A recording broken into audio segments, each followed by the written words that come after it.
Starting part B చూద్దాము. Part below ఏంటంటే 8th question 9th question 2 essays ఉన్నాయి. Any 1 essay రాయాలి. ఫస్ట్ మనం అటెంప్ట్ చేయాలి.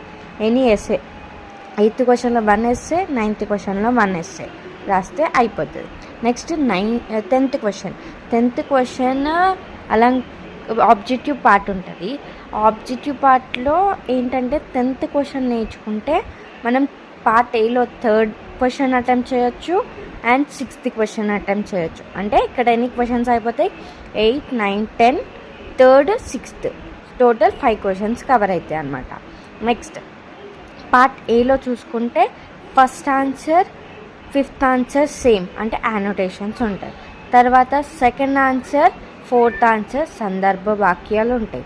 అవి నేర్చుకోండి. అవి ఈజీగానే ఉంటాయి.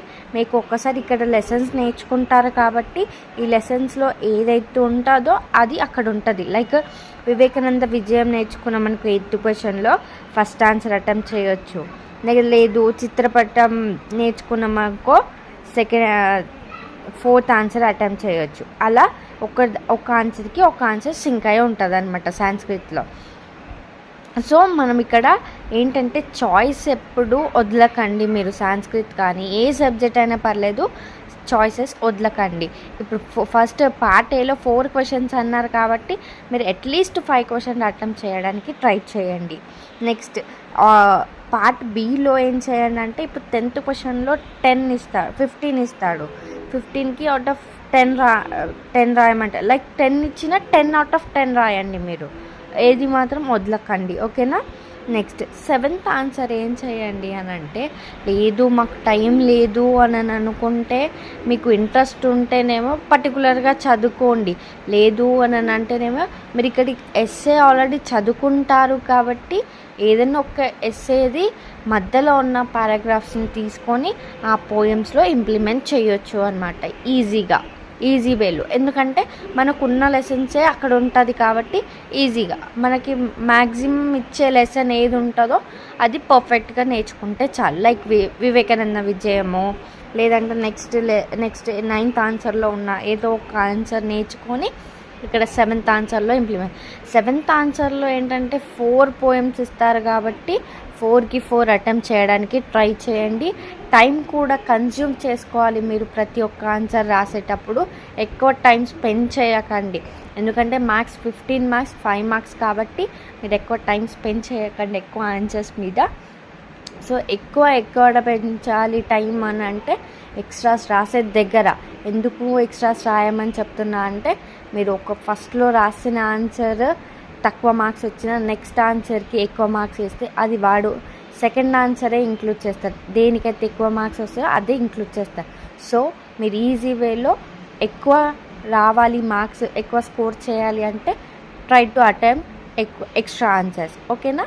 నెక్స్ట్ పేపర్ ప్యాటర్న్కి వద్దాం. పేపర్ ఎలా ప్రజెంటేషన్ చేయాలి అని అంటే, ఫస్ట్ మీకు వచ్చిన answer like part below 8th answer, 9th answer, 10th answer attempt చేయాలి. చేసిన తర్వాత 7th ఆన్సర్ అటెంప్ట్ చేయాలి. 7th ఆన్సర్ ఎలా అటెంప్ట్ చేయాలి అంటే, ఫస్ట్ వాడు పోయం ఇస్తాడు.